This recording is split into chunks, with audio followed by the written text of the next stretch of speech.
Welcome back to Outside Views, and bro, we need to talk. And today I want to talk about something truly baffling, something that shows a political party has learned absolutely nothing from its greatest recent mistake. And you see, I even get so excited on that one. And if you like Brexit, you are going to love what the Conservatives want next. Because Brexit, the economic and diplomatic catastrophe that has defined the last decade, is never truly over. It is about to get worse, not better, and the Conservative leadership seems utterly determined to double down on failure. As the party gathered for its annual conference, their only tune is a louder, more frantic rehash of the past, even as almost 61% of the public now calls Brexit a failure. And who do they blame? The Conservative Party, which is responsible for this entire mess. But instead of a moment of reflection, instead of a much-needed recantation, we see leader Kemi Badenoch following the path of her colleagues and plunging deeper into the political darkness carved out by Nigel Farage. Her new flagship pledge is to pull the UK out of the European Convention on Human Rights, or the ECHR. This is not a policy of a party looking to heal, it's a policy of a party desperately trying to survive, even if it means sinking the national interest entirely. This is a double dose of take-back control ideology, and just like the first time, it's going to cost them dearly. For anyone who has started to forget the practical consequences of leaving the EU, October 12th is going to be a sharp and painful reminder. That is the date the EU finally rolls out its long-delayed stricter border checks, the new entry-exit system, or EES. And this digital system is designed to tighten up border security, but for British travellers it means an end to the simple passport stamp. At the border, your passport will be scanned, and on your first trip, your fingerprints and a facial photograph will be taken and stored. This digital ID is there specifically to enforce the rule that no non-EU national, which now includes all of you, can stay in the Schengen area for more than 90 days out of any 180-day period. And if you've been one of those people arguing against digital IDs for national purposes, take note. It's already here for every single holiday to the continent. And this is also a precursor to another blow next year, the European Travel Information Authorization System, or ETIAS, which will require a €20 3-year visa for travel. And you all have to offer a resounding collective thank you to David Cameron, Boris Johnson and Nigel Farage for this permanent degradation of freedom of movement. But the disruption of EES is not just a holiday headache. You can expect massive delays and gridlock at ports like Dover and Folkestone again. It will be worst for the people who cross the border most often, and that's the lifeblood of commerce and cross-channel connection. Take the road hauliers, an industry that's already struggling with a colossal mountain of paperwork Brexit has layered onto every single pallet. And now they face potential hours-long delays for biometric checks on top of everything else. And it's not just the movement of goods, it's people too.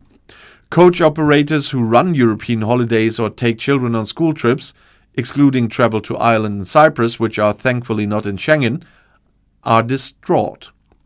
Jason Edwards, a coach operator in Wales, told reporters that the reality of the EES is horrific. Imagine primary school kids, often traveling in the very early hours, having to be woken up at 2 or 3 a.m. to get off the coach and queue to be fingerprinted and photographed. And he says Dover was already a logjam last summer, and this new system is only going to exacerbate the chaos.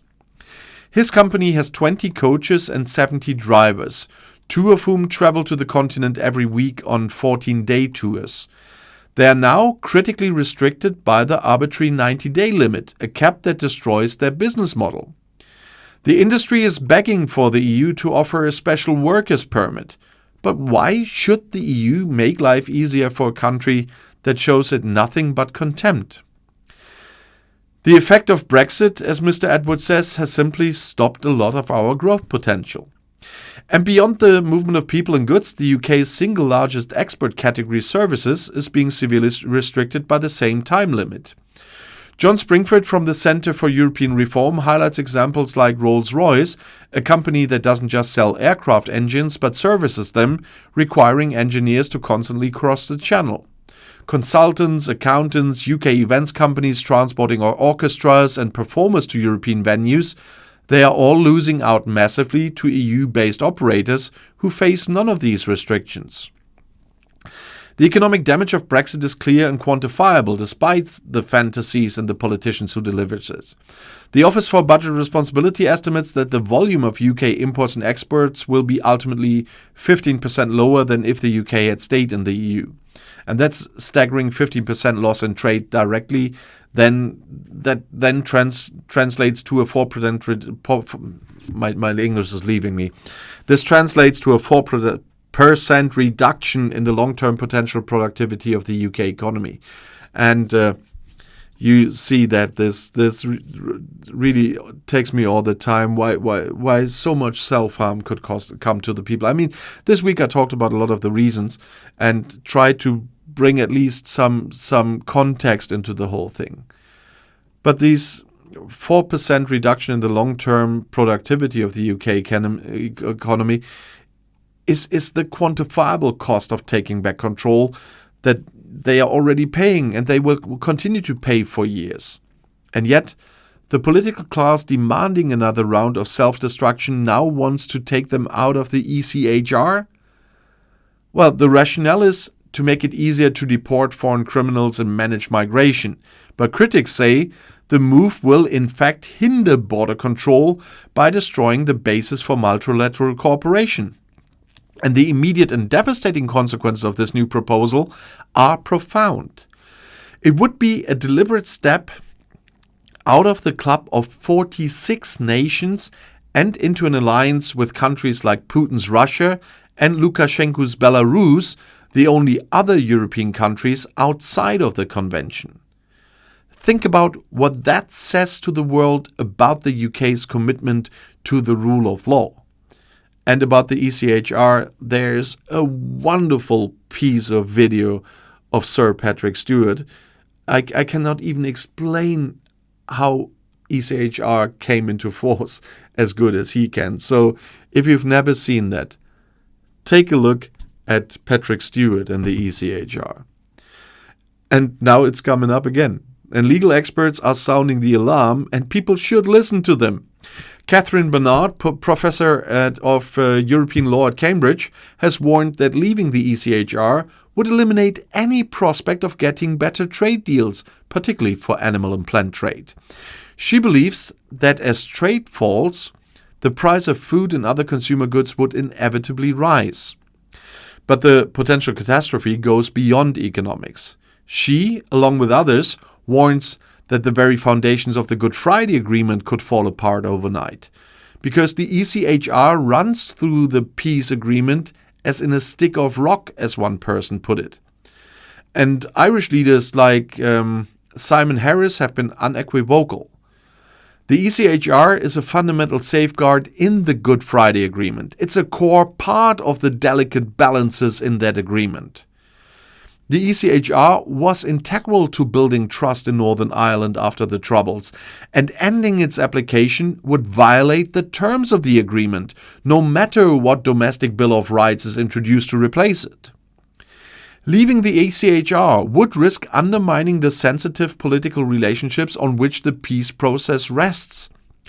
Furthermore, the fallout in terms of retaliation from the EU would be severe, including the loss of crucial data exchange on crime and the ability to extradite criminals.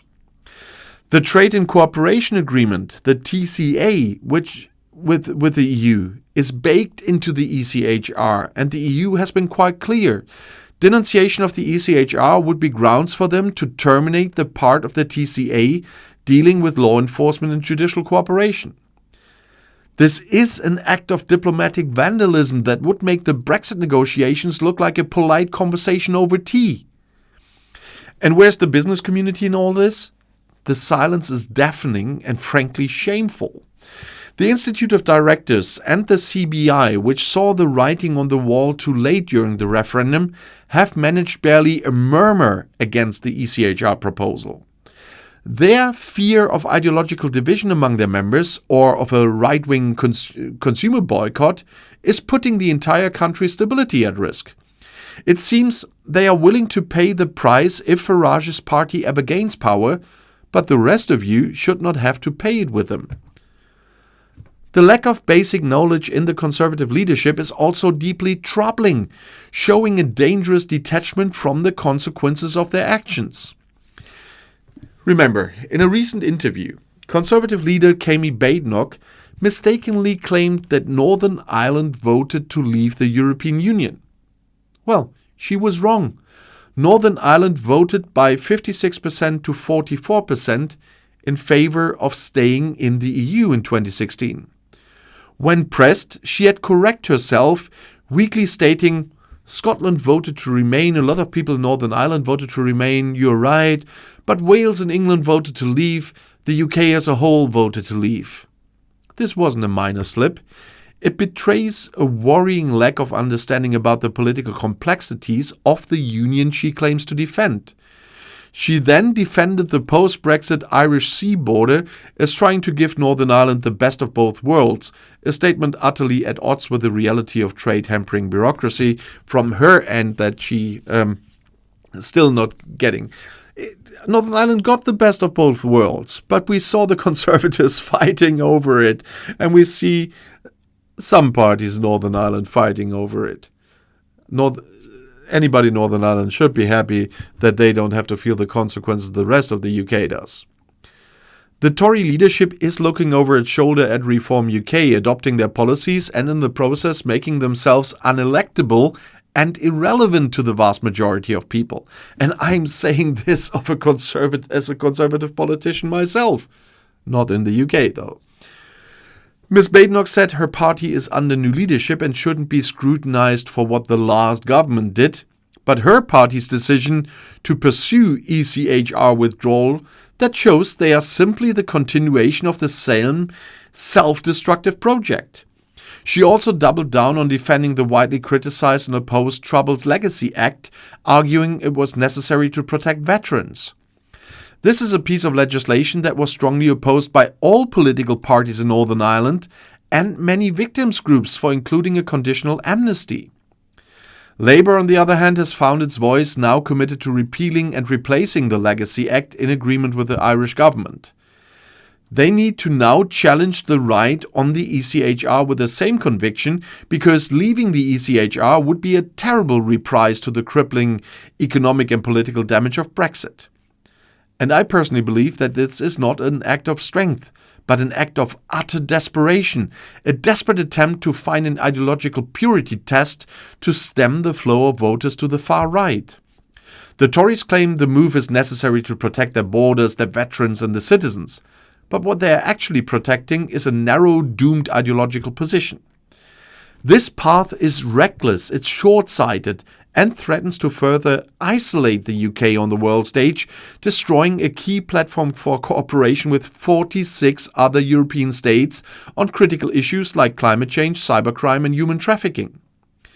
It will be seen internationally as a deeply negative step, a sign that the UK no longer cares about the upholding of international human rights.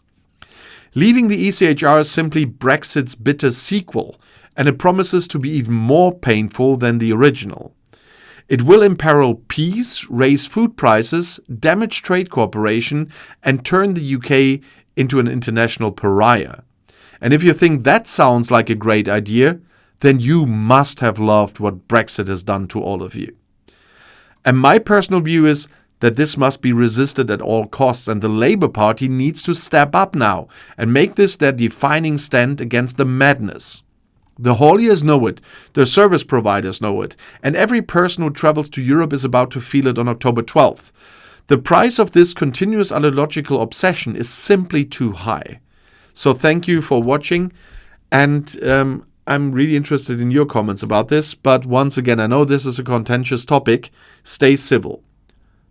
No insults in any direction. You can have every opinion.